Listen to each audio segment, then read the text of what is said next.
Assalamu alaikum wa rahmatullah wa barakatuh. Paix sur ceux qui suivent la guidée. Paix et bénédiction sur le prophète sallallahu alayhi wa sallam, sur ses compagnons, ses amis, sa famille, ainsi que sur tous ceux qui le suivront de bonne foi jusqu'au jour du jugement.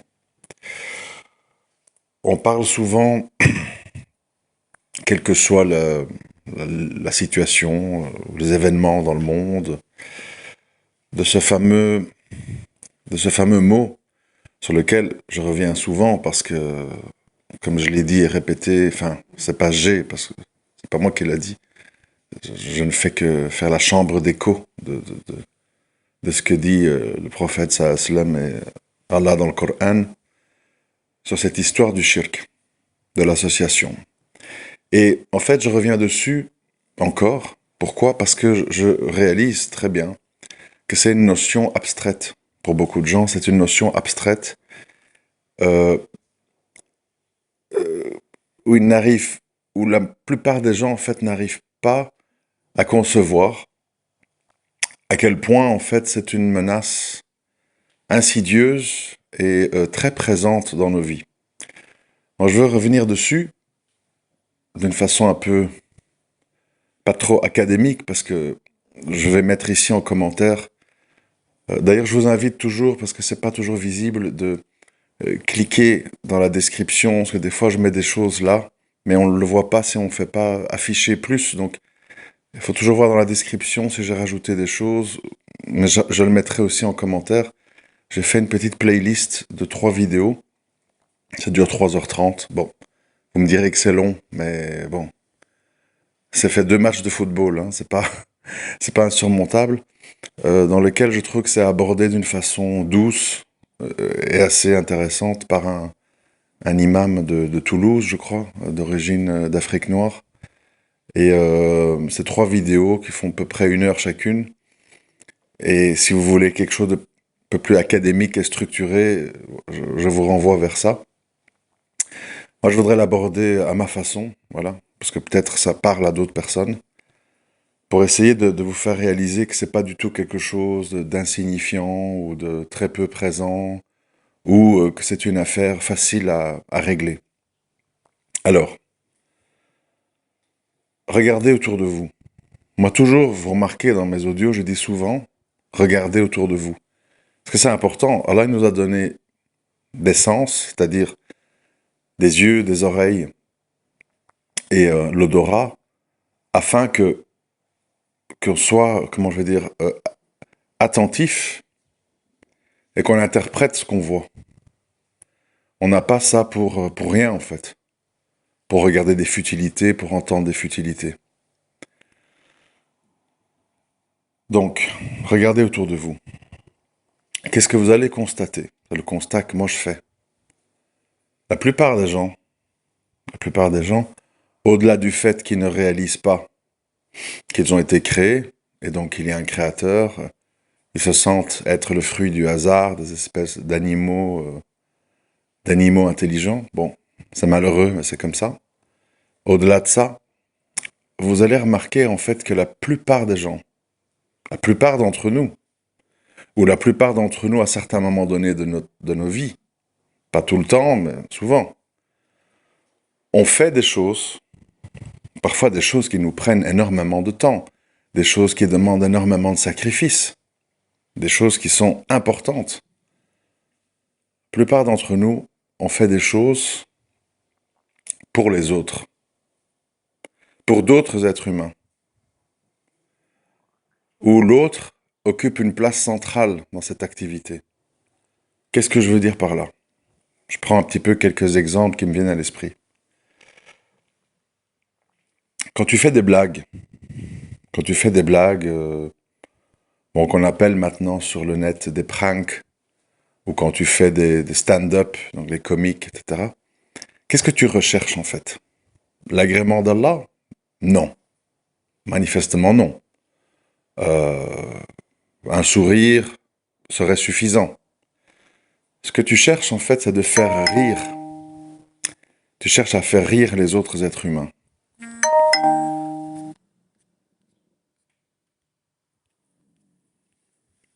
Donc, Tu cherches à faire rire. Pourquoi? Pour t'attirer la sympathie des gens, pour qu'ils te donnent de l'attention, et pour te sentir bien du fait que tu vois les gens rigoler de tes blagues. Donc tu le fais en fait pour des êtres humains. Tu le fais pour des êtres humains. Parce que tu vois que tes blagues ou tes sketchs, enfin, suscitent une réaction, des rires, des applaudissements, des compliments. T'es trop marrant, tu me fais kiffer, bon.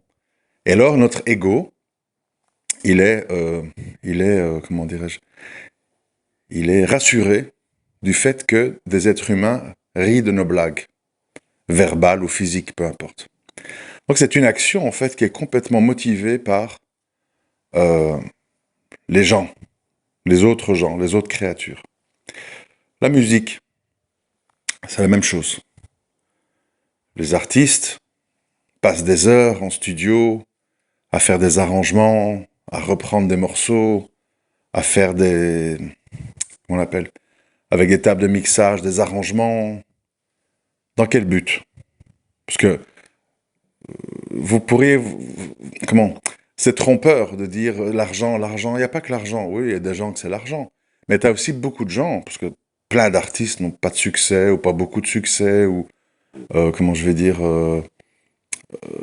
même s'ils gagnent pas beaucoup d'argent, ils continuent. Pourquoi? Parce qu'en fait, ils veulent susciter chez les autres, chez leurs amis, de l'approbation. Trop bon ton nouveau son. Waouh, quel flow. C'est de la balle. Enfin, toutes sortes d'expressions. Et chez leurs ennemis, une sorte d'humiliation, surtout dans le milieu du rap. Ouais, comment il a cassé un tel. Ah, t'as vu le nouveau morceau, il a dit ça sur tel autre rappeur. Bon.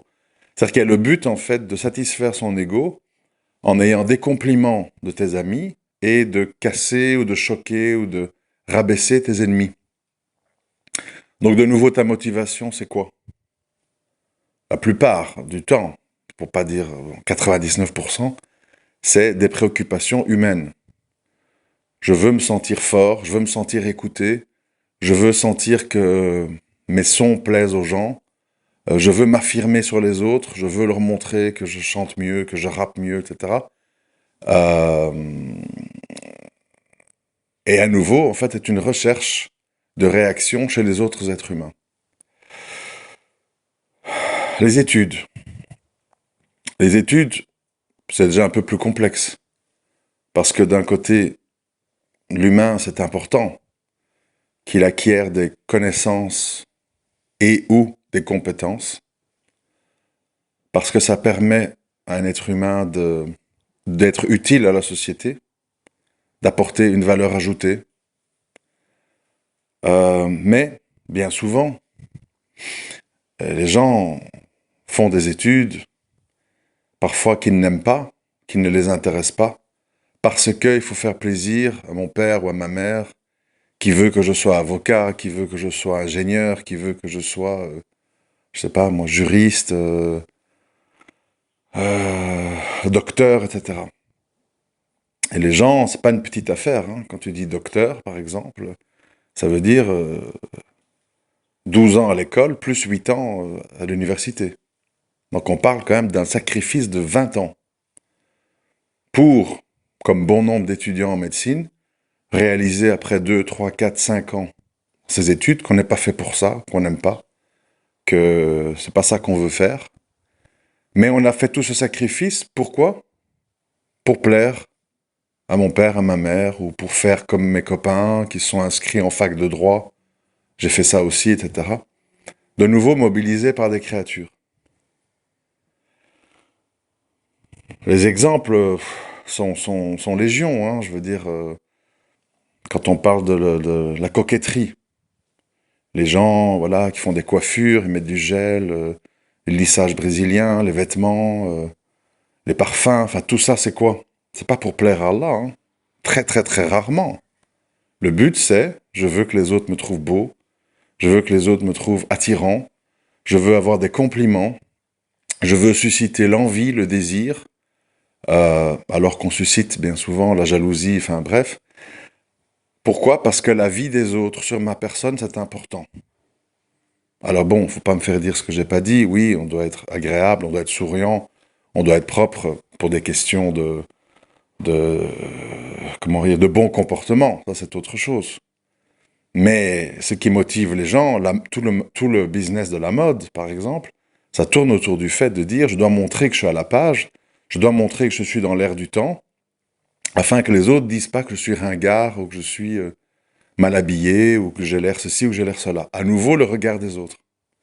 Et donc, euh, quand on fait la somme de tout ça, ben, on réalise en fait que la vie des gens, quel que soit leur secteur, elle est très très très accaparée par les commentaires, la vie d'autres gens.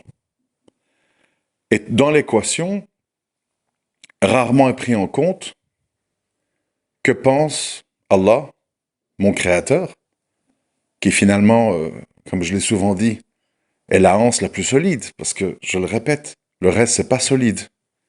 C'est très important de réaliser ça, parce que si on réalise que le reste, c'est pas solide, on va par effet d'opposition, réaliser l'importance de reconnaître son créateur sans rien lui associer. Si on réalise que la santé, c'est fragile, l'argent, c'est fragile, l'amour, c'est fragile, l'amitié, c'est fragile, la sécurité, c'est fragile, tout ça, c'est fragile. Nos vies, et on ne le réalise pas assez, pas du tout assez, mes frères et sœurs, la vie, c'est quelque chose de fragile, de, comment je vais dire, on est dans une fausse quiétude. Oui, parce qu'on prend l'habitude. On croit que c'est un acquis. Je me réveille tous les matins, je suis en bonne santé, euh, ça fait 10 ans, 20 ans, 30 ans que je conduis, j'ai jamais eu d'accident de voiture. Voilà, on prend ça pour acquis. Alors qu'on sait très très bien que les hôpitaux sont pleins, les accidents, il y en a tous les jours, les crises cardiaques, il y en a tous les jours. Allez faire un tour dans les cimetières, allez voir les dates des décès, vous allez voir qu'il y a beaucoup de gens qui sont morts à 20 ans, 25 ans, 30 ans, 35 ans. C'est une réalité, c'est pas des mythes, c'est pas des inventions. Mais notre âme nous dit, ça c'est les autres, c'est pas pour moi. Moi, ben, je vais mourir de vieillesse, j'aurai jamais d'accident, ma femme ou mon mari va m'aimer toute la vie, et j'aurai 4 enfants, et ils vont tous m'aimer, et ils vont tous être musulmans, et tout va bien se passer. Et la vie, c'est pas ça. La vie, c'est des hauts, des bas, des bonnes et des mauvaises surprises, des aléas, incessants, incessants. Mais notre esprit, il est sélectif, et quand on se retourne sur nos vies, bon, moi, voilà, j'arrive aujourd'hui, bon, c'est symbolique, c'est le calendrier solaire, j'arrive aujourd'hui à un demi-siècle, 50 ans, et quand je me retourne sur ma vie, euh, je réalise très très très bien que mon esprit il est sélectif. Il me fait rappeler des flashs. C'est pour ça qu'on dit que les gens qui frôlent la mort ou qui sont dans une mort clinique, ils voient défiler leur vie, c'est-à-dire qu'ils voient 30, 40, 50 flashs qui représentent toute leur vie. Parce que notre esprit, il est sélectif. Il se rappelle pas de tout. Il se rappelle pas de tout. Mais quand tu te poses et tu réfléchis calmement, étape par étape, âge par âge, époque par époque, tu vas te rendre compte que dans ta vie, tu as eu des hauts, des bas, des souffrances, des joies, des surprises, bonnes ou mauvaises, que tu as eu de l'argent, puis tu n'en as plus, puis tu en as eu de nouveau. Tu as eu des gens avec qui tu avais pleine confiance, qui t'ont tourné le dos. Tu avais des gens très discrets, qui te parlaient rarement, qui te complimentaient rarement, mais qui étaient là au moment des difficultés. C'est ça la vie. Et donc nos vies tiennent sur des fils, toute notre vie, dans tous les domaines, mais nous, notre esprit, pour se rassurer, pour pas être dans l'inquiétude permanente, on oublie, on sélectionne. Et on dit, alhamdoulilah, tout va bien dans ma vie, etc. Ou alors, on est dans des phobies psychologiques dans lesquelles on ressasse toutes les épreuves de nos vies et elles envahissent notre vie au point qu'on ne voit plus les bienfaits. Je suis en bonne santé, j'ai pas d'handicap, Allah m'a donné ceci, Allah m'a donné cela. Et alors on dit, oui, mais il y a 25 ans, j'ai subi ça, je l'oublierai jamais. Et la vengeance et la rancune, bon, ça c'est autre chose. Ça c'est les phobies, c'est ce qu'on appelle les failles. Très, très dangereux d'ailleurs, j'en ai déjà parlé. Mais quand on fait un bilan posé, ben on se rend compte en fait que voilà, c'est les montagnes russes, etc. Bon, donc euh, le problème que j'aborde ici, c'est de dire à un moment donné, est-ce que c'est normal, mes frères et sœurs, est-ce que c'est normal que nos états d'âme sont obsédés par la vie des autres? Et je vous assure, bien sûr, il y a des variations. Normal, on n'est pas tous les mêmes. Mais je vous assure que si vous réfléchissez bien, vous allez vous rendre compte que comment, beaucoup de vos états d'âme sont dictés par les autres. Les parents, le mari, la femme, les enfants, la société, la justice, la police, que sais-je. Qu'est-ce, et à cause de ça, on fait des choses ou on s'interdit des choses pour les gens. Alors ça, c'est un premier drame en soi. Parce que oui, on vit en société, donc les autres, ça compte. On doit être poli, on doit être sympathique, on doit sourire, on doit être avenant, on doit être communicatif. Mais il ne faut pas que nos états d'âme personnels soient impactés par les autres. Et je vous assure vraiment que la plupart des gens que je connais, et même moi-même, c'est normal, on est très sujet à ça. Oui, mon père m'a dit ça. Oui, mon père m'a pas donné ça. Et ceci, et ça n'arrête pas, vous voyez. Et à un moment donné, il faut s'affranchir de ça. Et pour s'affranchir de ça, il faut justement reconnaître son créateur seul et sans associé. Ça veut dire quoi? Ça veut dire que si moi je suis quelqu'un, voilà, qui a fait mon devoir d'être humain dans mes contacts avec les autres, je dois à un moment donné me dire, bon, voilà, la situation elle est comme ça, comme ça, comme ça. Qu'est-ce que mon créateur il en pense? Les gens, bah c'est les gens. Je l'ai déjà dit souvent, les gens, ben, ils vous aiment un jour, ils vous aiment plus demain. Un jour, ils rient de vos blagues, puis un jour, ils vous oublient. Un jour, ils achètent vos disques, et puis ils les achètent plus. Un jour, ils disent je t'aime, t'es la prunelle de mes yeux. Le lendemain, ils disent t'es dégueulasse, casse-toi, ou je t'envoie un avocat. Bon. Les gens, les êtres humains ne sont pas des êtres fiables. Ça veut dire qu'il faut miser sur ce qui est fiable. Il faut miser sur ce qui est fiable. Celui qui nous a créés et celui qui va nous juger après notre vie. Qu'est-ce qui est plus important que ça? Qu'est-ce qui est plus important que ça? Et quand on est convaincu de ça, on va commencer à faire des choix dans sa vie qui sont dictés par qu'est-ce que Allah pense de ce choix. Qu'est-ce que Allah pense de ce comportement? Qu'est-ce que Allah pense de cette activité? Qu'est-ce que Allah pense de mes actions? Est-ce que c'est normal que depuis 10, 15, 20 ans, je passe mon temps à faire des blagues pour faire rire les gens? Mais en fait, je, je ne les dirige pas vers ce qui est le plus important, c'est-à-dire les questions fondamentales, d'où je viens, qui je suis, qui m'a créé, où je vais, pourquoi j'ai été créé, etc. Je les divertis, je les fais rire, en tirant les ficelles des émotions, la peur, le rire, la surprise, etc.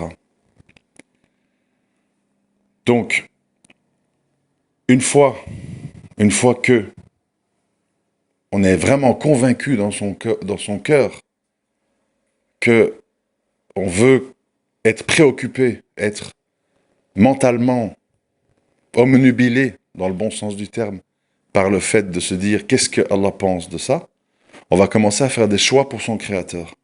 Et quand le créateur, il va voir, entre guillemets, que vous agissez pour lui plaire, que vous agissez en vous préoccupant exclusivement de la recherche de son agrément, il va entrer dans vos vies.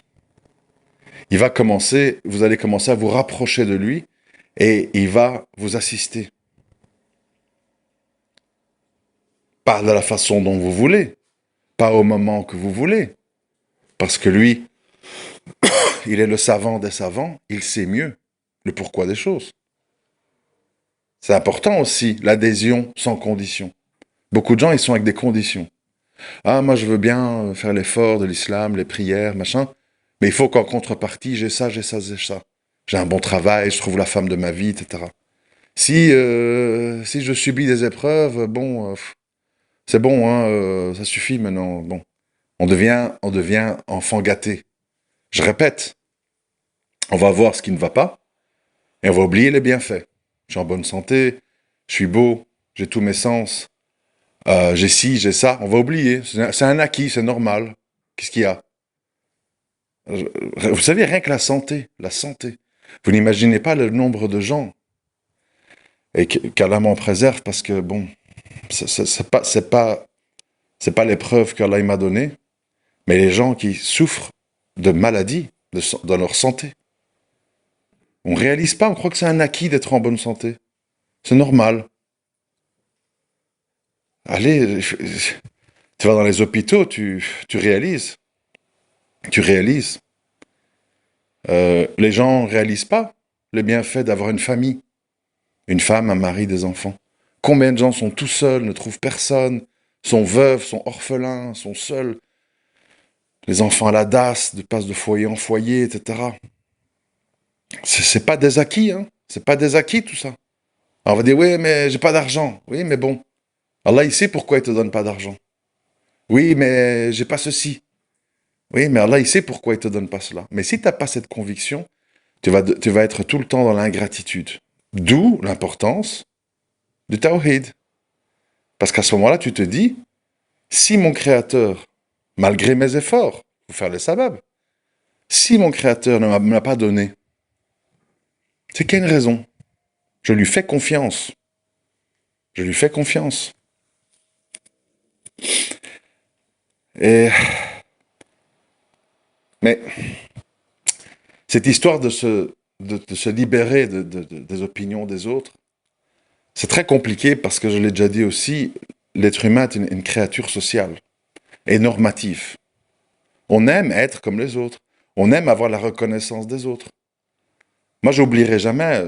Bon, il écoute, mais j'oublierai jamais une phrase de mon fils quand il était petit. Il avait quel âge? Quelque chose comme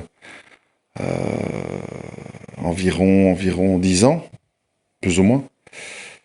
Il me dit, papa, je comprends bien tout ce que tu me dis, ça me semble juste et logique, mais tu sais, à l'école, il y a personne qui dit ça. C'est pas facile d'être tout seul contre la vie des autres.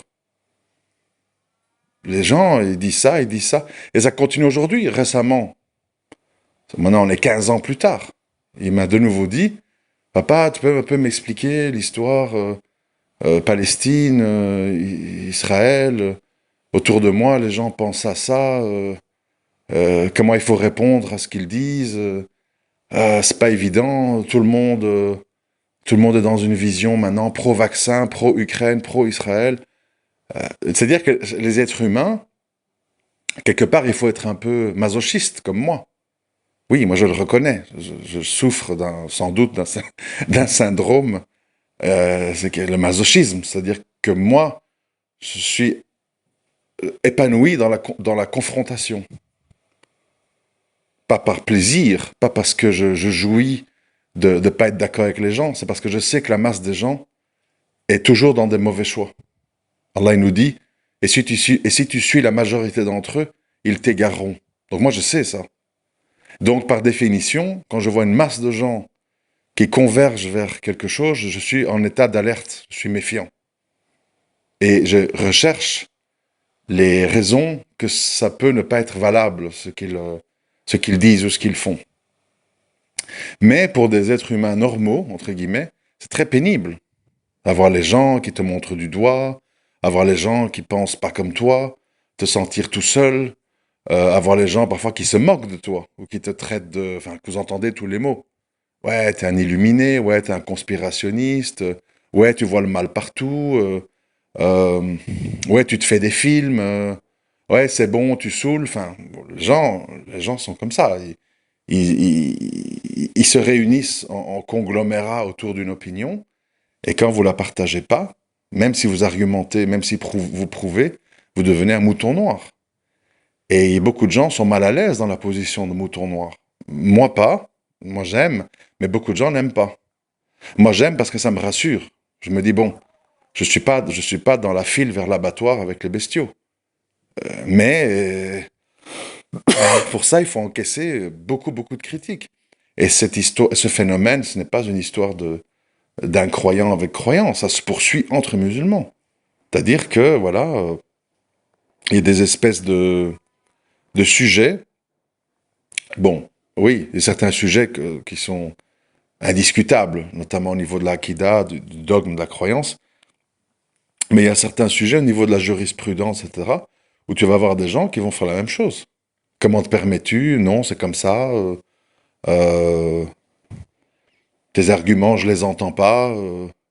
Arrête de faire ton savant, tu n'en es pas un. Enfin, on va vous casser. On va vous casser parce que les gens aiment beaucoup parquer les autres dans des enclos. Des fois, c'est bien. On peut pas être, je répète, on n'est pas des anarchistes. On dit pas non à tout et on commence pas à semer la pagaille. Mais il y a des sujets qu'il faut oser discuter, qu'il faut oser remettre en question. Et c'est pas facile, qu'on soit musulman ou non, et que ça soit entre musulmans ou entre musulmans et non musulmans. C'est pas facile. Ça demande une force de caractère et un espèce d'esprit masochiste, un peu, voilà, à l'image des prophètes. Quelque part, je m'excuse, hein, mais quelque part, les prophètes ont un côté masochiste. C'est-à-dire qu'ils disent des choses dont ils savent que ça va provoquer des réactions négatives. Et Isa et Salam, donc Jésus, avec les marchands du temple, avec les pharisiens, il sait qu'il va en prendre plein la figure. Mais il dit quand même, le prophète, salam, il sait que tous les Quraysh de la Mecque vont lui tomber dessus. Et il sait que les gens vont avoir du mal et vont contester, vont combattre. Mais il dit quand même, Ibrahim et salam, il sait que son père va mal réagir. Il sait qu'il y aura des conséquences négatives et qu'il va devoir se dissocier de son père. Mais il le fait quand même. Vous voyez? C'est ça, c'est ça la voie. C'est-à-dire la voie, à un moment donné, c'est dire, les créatures ne sont pas mon baromètre, c'est mon créateur qui est mon baromètre. Même si les créatures me font souffrir. Et plus tu seras savant et plus tu seras croyant, plus tu vas sans doute subir des épreuves liées aux autres créatures qui, elles, ne veulent pas suivre ce chemin-là. C'est logique. C'est logique. Tu peux pas tout avoir. Tu seras aimé, oui, par certaines personnes, comme les savants de l'époque. Ils avaient des suiveurs, des gens qui venaient à leur dourous et tout. Mais ils avaient aussi des très lourdes épreuves. La prison, des menaces, des chantages. On leur demandait de dire ceci ou de ne pas dire cela. Et ils payaient pour ça. Ils payaient pour ça. Je ne vais pas vous faire la liste. Hein. À peu près tous. Et donc, il faut en tirer des leçons de ça. Moi, j'ai pas dit qu'il faut chercher les problèmes. C'est pas ça que j'ai dit. Mais je dis, il faut s'en tenir à ses principes. Il faut s'en tenir à, à ses choix qu'on fait pour Allah et assumer les conséquences. Sans chercher à provoquer les gens, sans chercher les preuves artificiellement. Non, tu cherches pas les preuves. Si les gens t'écoutent, si les gens se réforment, si les gens se repentent, tant mieux. Tant mieux. C'est comme dans les familles. Quand vous avez des familles déviantes ou qui s'en foutent de la religion et tout. Moi, je dis pas que la bonne méthode, c'est d'insulter les gens, de les rabaisser et tout. Non. Ton but, c'est que les gens, ils reviennent. Mais pour ça, il faut exposer les choses de la meilleure des façons. Mais il faut les exposer. Mais il faut les exposer. Et puis, tu auras dans ta famille, certaines personnes qui vont te comprendre, d'autres vont te suivre, d'autres ne seront pas d'accord mais seront neutres, et d'autres vont te combattre, et d'autres vont te menacer. C'est comme ça. Et le chemin de du tawhid qui est opposé au shirk, c'est un chemin qui est inévitablement fait de moments de solitude.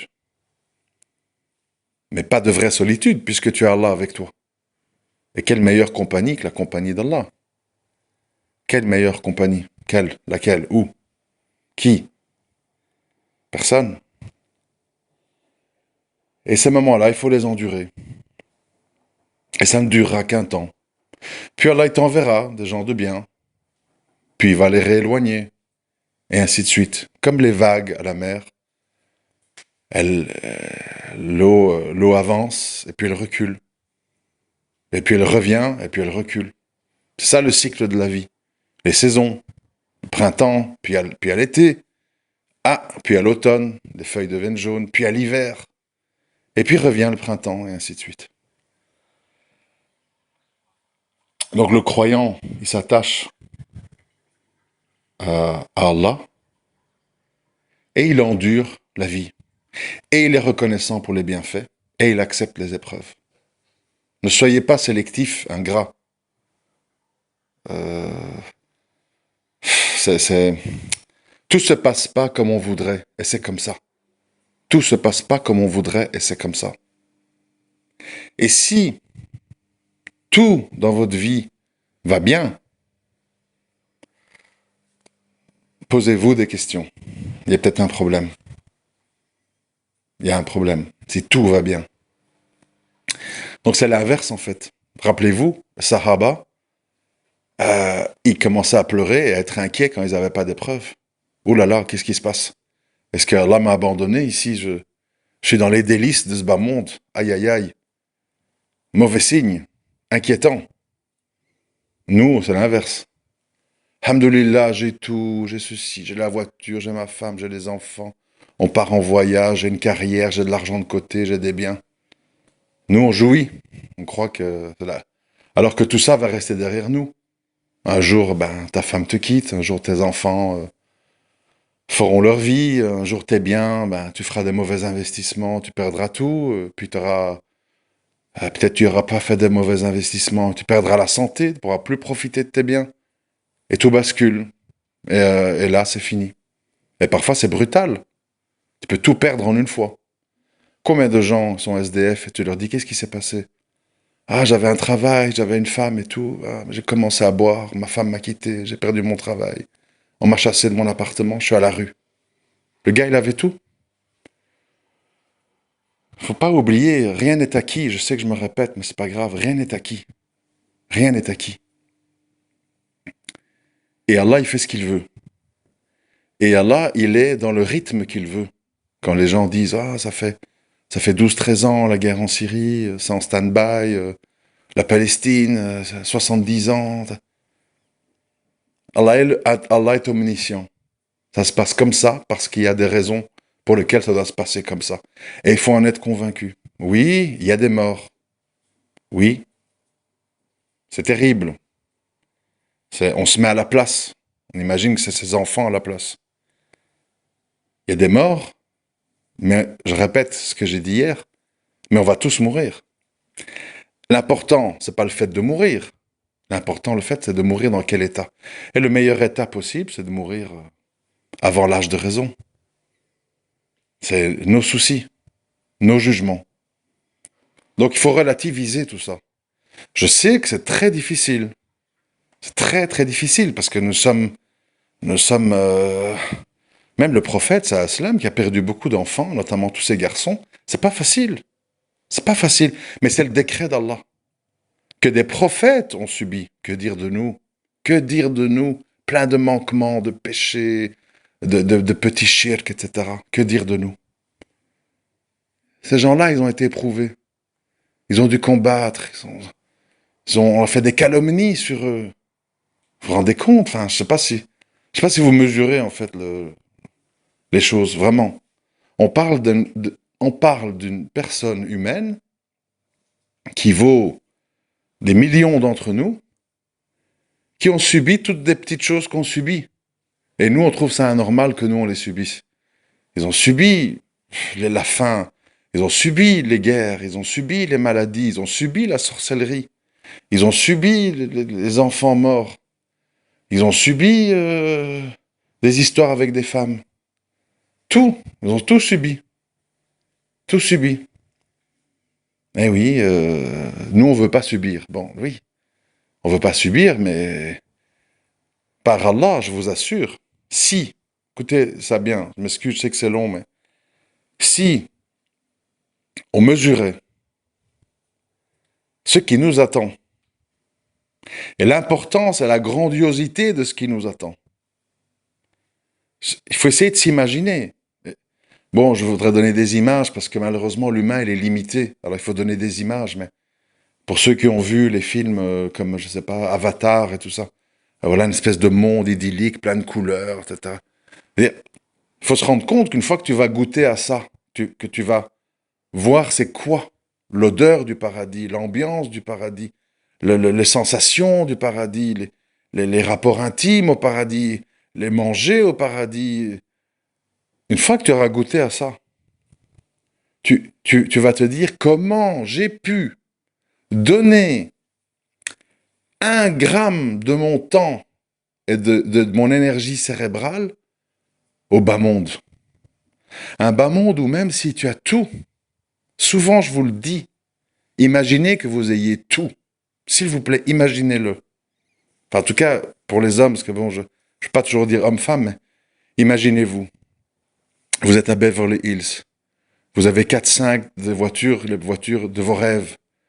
Vous avez une femme totalement exceptionnelle. Vous avez, je sais pas, des trucs, des jeux vidéo, des piscines, des saunas, des hammams, les masseurs, tout ce que vous voulez. Tout. Je vous assure, par Allah, croyez-moi, moi qui ai goûté à un certain moment donné de ma vie à une certaine richesse, à un certain statut, croyez-moi, au bout de très très peu de temps, genre 1 semaine ou 2, c'est pas beaucoup, hein, vous allez vous lasser. Vous allez vous lasser. Je vous jure, vous allez vous lasser. Et votre âme sera de nouveau à la recherche d'autre chose. C'est pour ça qu'ils finissent tous avec les chirurgies esthétiques, la drogue, le machin.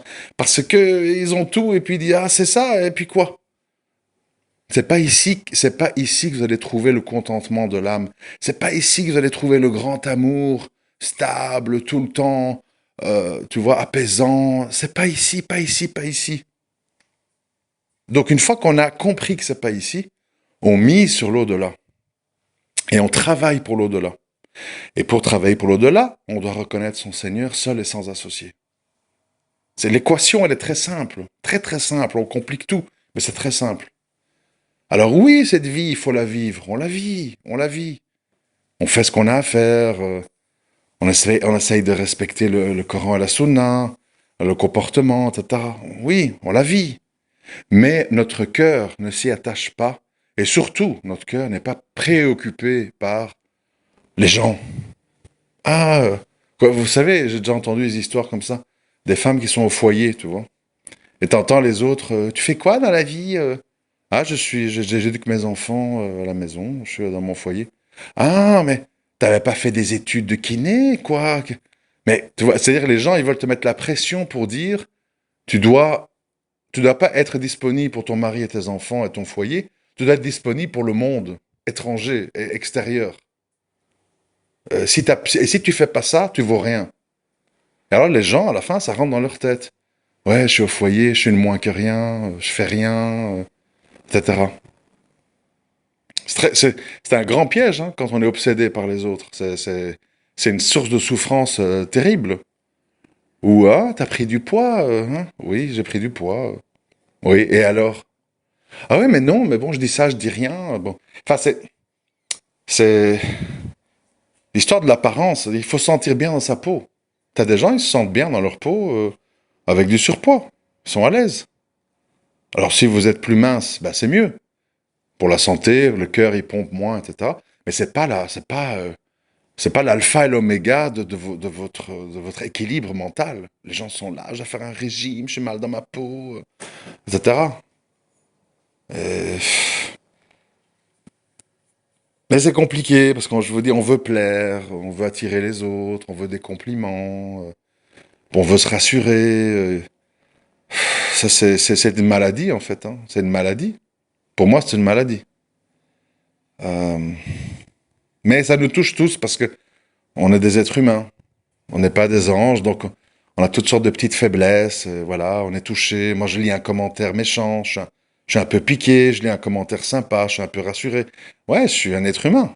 Mais il faut pas que ça devienne l'alpha et l'oméga de vos vies, comme on dit. Là, ça, c'est un problème.